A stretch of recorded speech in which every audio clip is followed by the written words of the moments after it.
খোঁজ নিয়ে দেখেন মরার আগে আরামের ঘুম নাই, বিপদের উপরে বিপদ। বিশ্বাস করেন এই জীবনে অসংখ্য মানুষের প্রমাণ দিতে পারবো কোটি টাকা কামিয়েছে কিন্তু শান্তি কামাতে পারবে, ঠিক কিনা?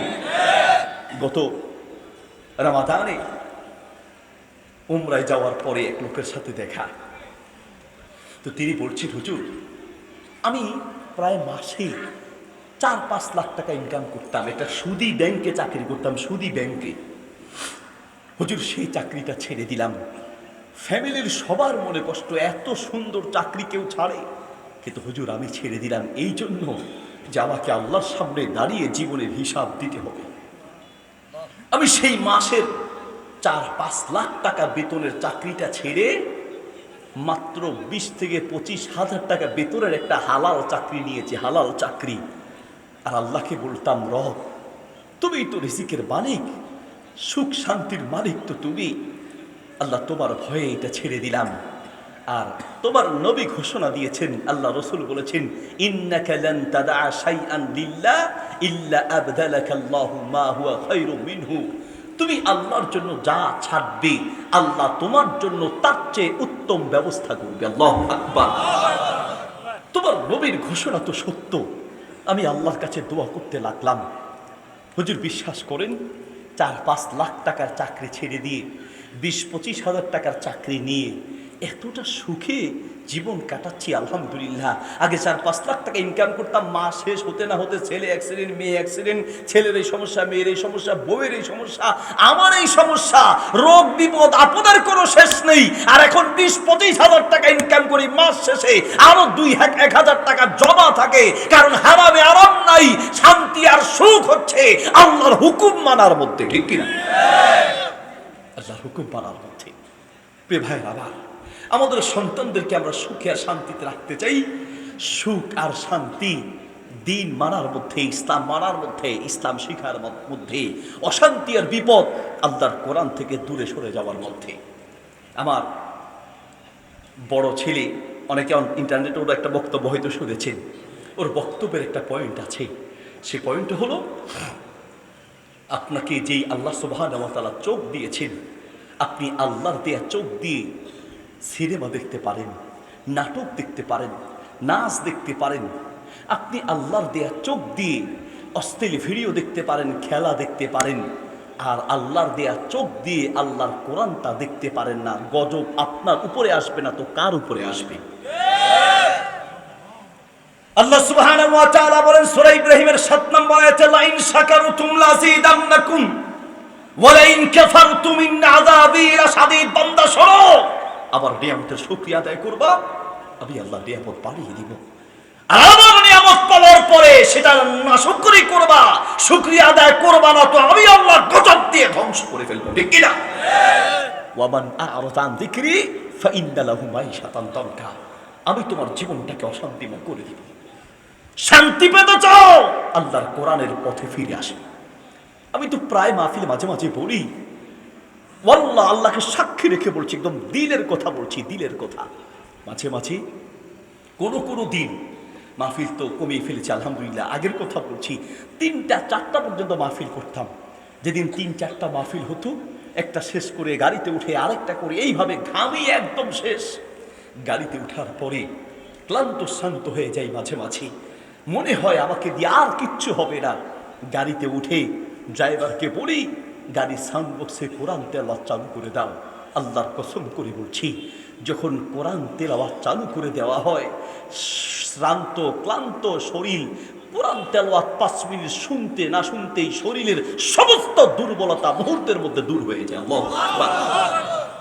আমি তরুণ আর যুবক ভাইদের হাত ধরে বলছি, প্রিয় ভাই, আল্লাহর কসম করে বলছি, আমি যদি পারতাম তোমাকে কাছে ডেকে দিয়ে এসে তোমার হাতটা ধরে তোমার কপালে চুমু খেয়ে তোমাকে বলতাম, দোস্ত তুমি ভুল পথে পা বাড়াচ্ছ, দোস্ত তুমি আল্লাহর গজবের পথে পা বাড়াচ্ছ, দোস্ত তুমি তোমার রবকে কি জবাব দিবে, নিজের বিবেককে প্রশ্ন করো।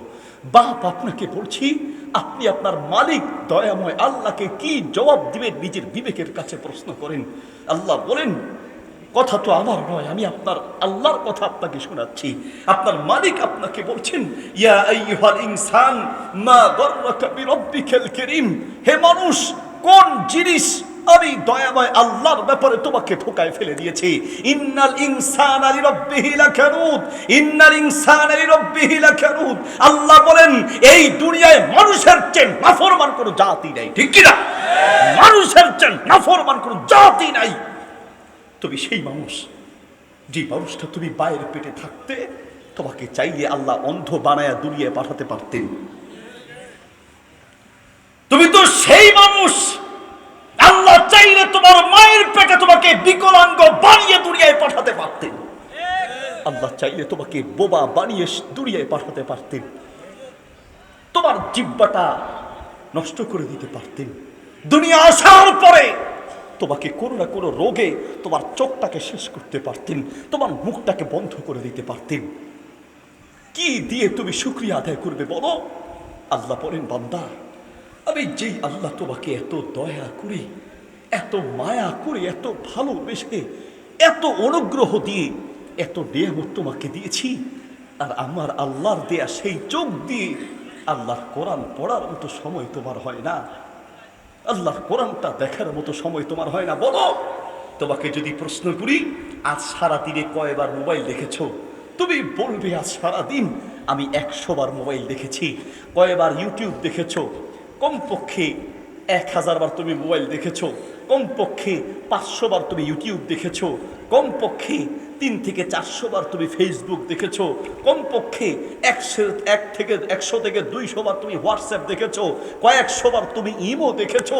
ও বন্ধু, আল্লাহর দেয়া চোখ দিয়ে তুমি কয়েক হাজার বার মোবাইল দেখতে পারো, কয়েকশো বার ইউটিউব দেখতে পারো, ইমো আর হোয়াটসঅ্যাপ দেখতে পারো।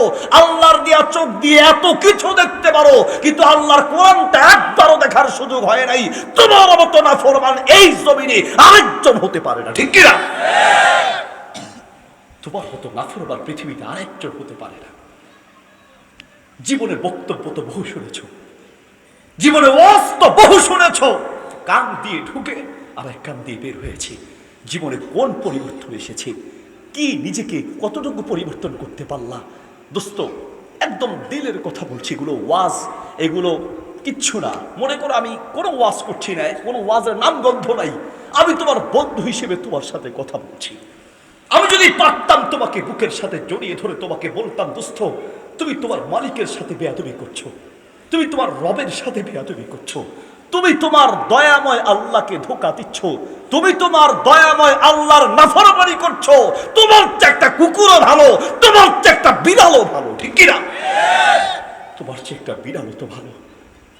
আমার মাদ্রাসার ছাত্রদেরকে আনন্দ দেওয়ার জন্য একটা ইন্দোনেশিয়ান মানে বিদেশি একটা বিড়াল কিনেছি। ছাত্ররা একটু মাঝে মাঝে কান্নাকাটি করলে, বিড়ালটা নিয়ে একটু আনন্দ করলে ভালো লাগবে, এই জন্য একটা বিড়াল দিয়েছি। দেখলাম বিড়ালটাকে আদর করলে একেবারে কোলে এসে বসে যায়, একটু খাওয়ালে এসে কোলে বসে যায়।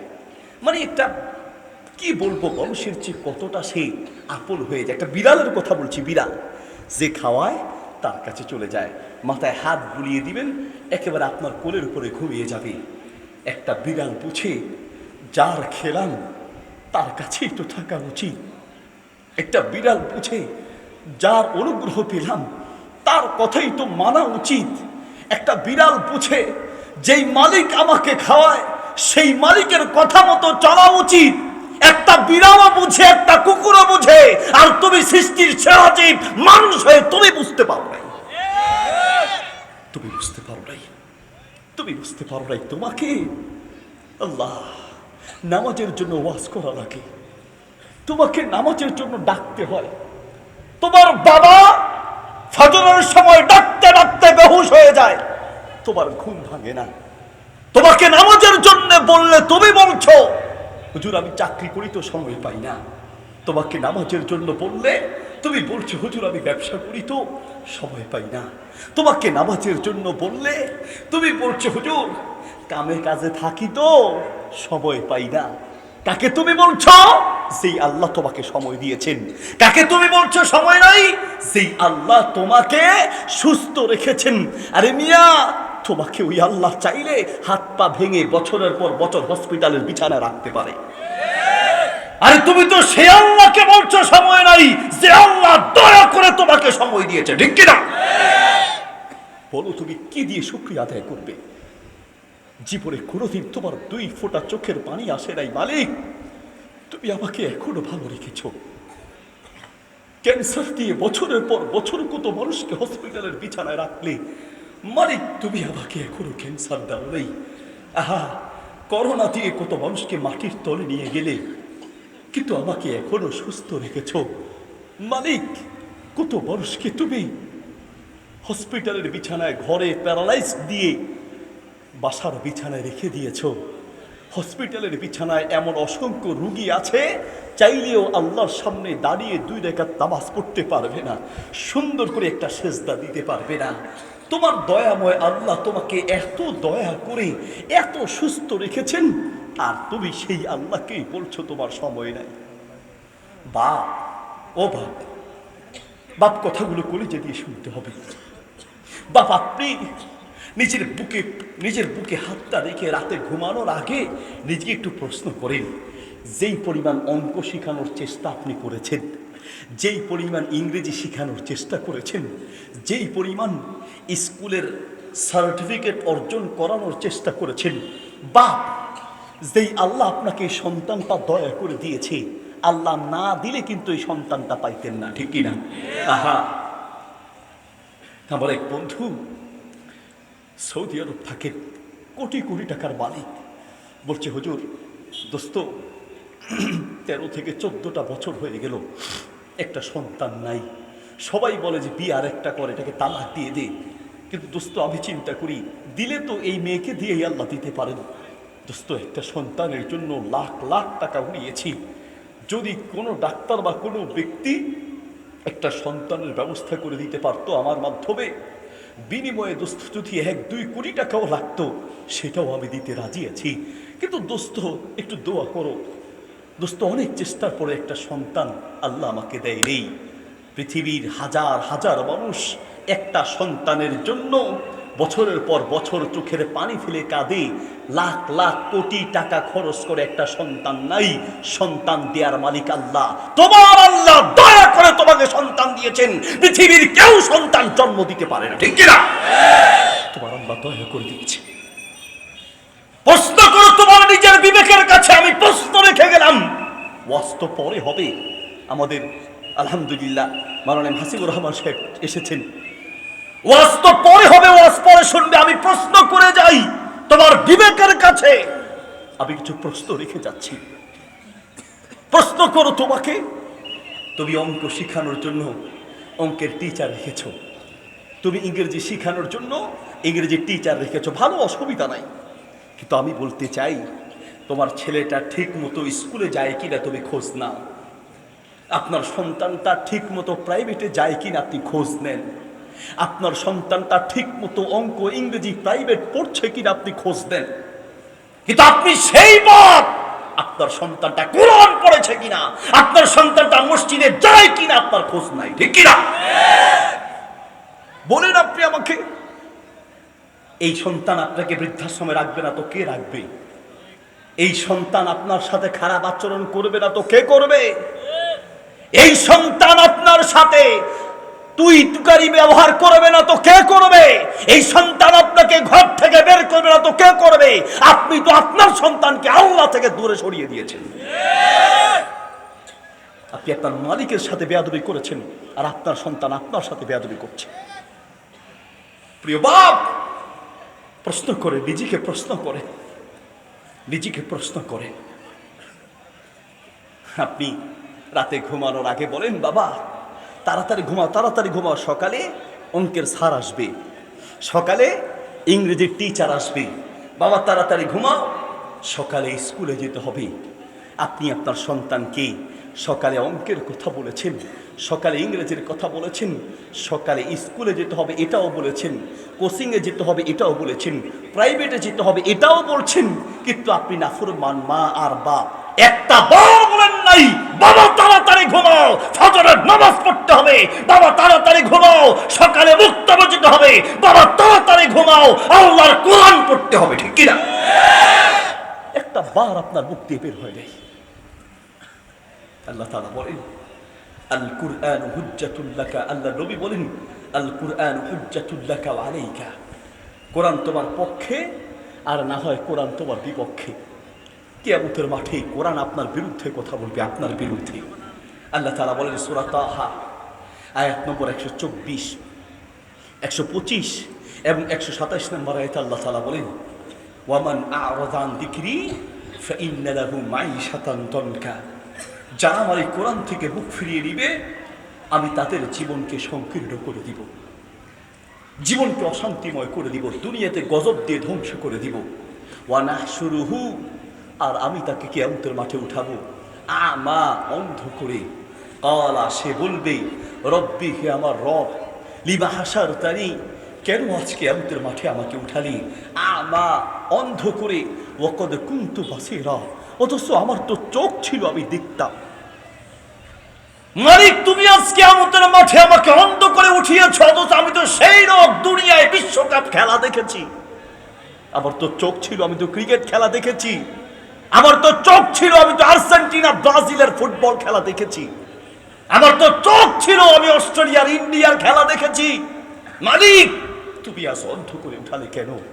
আল্লাহ বলবেন ক্বালা কাযালিক, ক্বালা কাযালিক আতাতকা আয়াতুনা ফানাসিতাহা ওয়া কাযালিকাল ইয়াওমা তুনসা। বান্দা, তুমি ঠিক বলেছো, তোমাকে আমি চোখ দিয়েছিলাম। আমি কেন চোখ দিয়েছি জানো? আমার এই কোরআন পড়ার জন্য। আমি কেন চোখ দিয়েছি জানো? আমার এই চোখ দিয়ে আমার কোরআনটা দেখে দেখে পড়বে। আতাতকা আয়াতুনা, আমি চোখও দিয়েছি তোমাকে, আবার কোরআন নাজিল করেছি, ফানাসিতাহা, কিন্তু বান্দা তুমি সেই কোরআনটাকে ভুলেছিলে, আমার এই কোরআনটা তুমি পড়ো নাই, আমার এই কোরআন পড়া শিখো নাই। ওয়া কাযালিকাল ইয়াওমা তুনসা, বান্দা দুনিয়াতে আমার কোরআনটা ভুলেছিলে, আর আজকে কিয়ামতের মাঠে আমিও তোমাকে অন্ধ করে দিলাম, আর আমি তোমাকে ভুলে গেলাম। আল্লাহ যাকে ভুলে যাবেন, আল্লাহর কসম, জাহান্নাম ছাড়া তার কোনো উপায় থাকবে না। আমি তো মাঝে মধ্যে বলি, সারা বিশ্বের মুসলমানদের জন্য আল্লাহর কোরআনের চেয়ে বড় কোনো নিয়ামত থাকতে পারে না, ঠিক কিনা?